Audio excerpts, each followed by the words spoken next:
Reconnaissez-vous cette pâtisserie? Si vous pouviez en percevoir le parfum, je suis sûr que vous auriez trouvé. C'est un pain d'épices. Allez, aujourd'hui dans Sur la planche, on va voir ce qu'il a dans le ventre. Pas que des épices.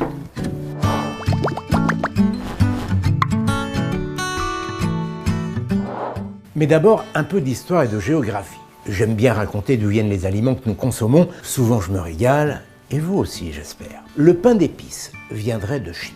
Après s'être répandu jusqu'au Moyen-Orient, dans le sillage des armées de l'empereur Gengis Khan, les croisés auraient ensuite rapporté la recette en Europe au XIIe et au XIIIe siècle. Souvent confectionnée par les moines durant la période de Noël, certaines villes françaises en ont fait une de leurs spécialités. Reims, Dijon, Guerdvillers en Alsace, où il y a même un musée du pain d'épices. Chacun a d'ailleurs sa recette. À Paris, il y avait même une foire au pain d'épices qui se déroulait chaque année à Pâques. C'est l'ancêtre de la foire du trône. Bon, je voudrais pas gâcher la fête, mais on est dans Sur la planche, la recette. T'as raison.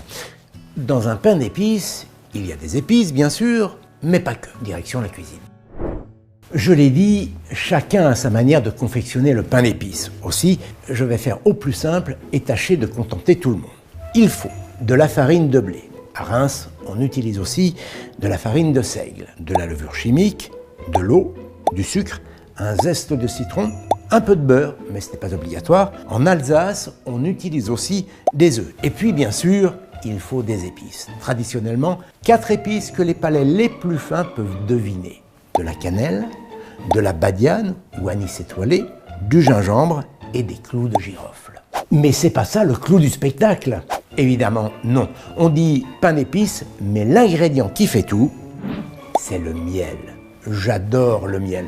C'est plein de bonnes choses. Et puis, ça se conserve très longtemps. Vous vous rendez compte? Celui-ci a été récolté il y a plus d'1 an. Comme le secret du pain d'épices, c'est de laisser reposer la pâte pendant très longtemps, on va en profiter pour regarder ce qu'il y a dans ce miel.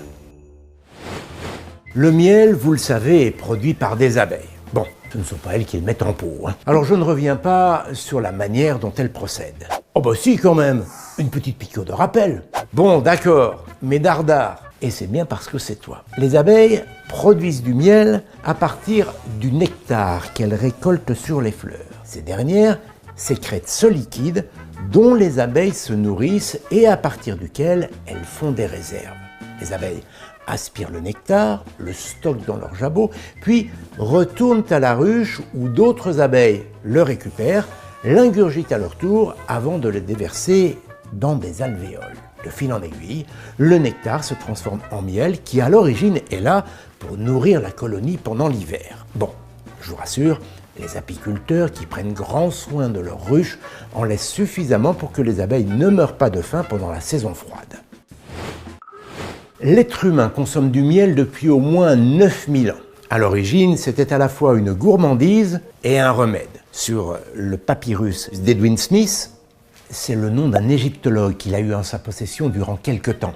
Sur ce papyrus, vieux de 3500 ans et considéré comme l'un des plus anciens textes de médecine, il est précisé que le miel est utilisé pour soigner les blessures. Ça peut surprendre, mais ça n'a rien d'étonnant. Le miel est acide, il est pauvre en eau et il contient du peroxyde d'hydrogène, un antiseptique tout à fait naturel. Il a donc des vertus cicatrisantes et antimicrobiennes. Certains hôpitaux l'utilisent aujourd'hui pour soigner des plaies ou des brûlures. Et ce sont d'ailleurs ces propriétés qui permettent au miel de se conserver longtemps, très longtemps. Vous ne verrez jamais une couche de moisissure se développer à la surface du miel. Privé d'eau et dans un milieu acide, les bactéries et les champignons ont beaucoup de mal à se développer.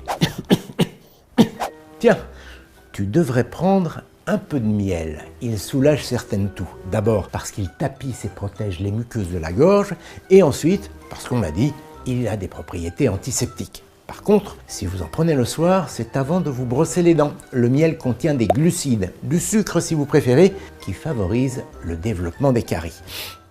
Oh ben mince, mon pot est presque vide. Au départ, l'homme récoltait le miel dans les ruches d'abeilles sauvages. Et certains peuples procèdent toujours de cette manière. C'est le cas de la tribu Yao, au Mozambique, qui a une manière très particulière de procéder. Pour dénicher les ruches, ses membres utilisent les services de cet oiseau au nom très évocateur.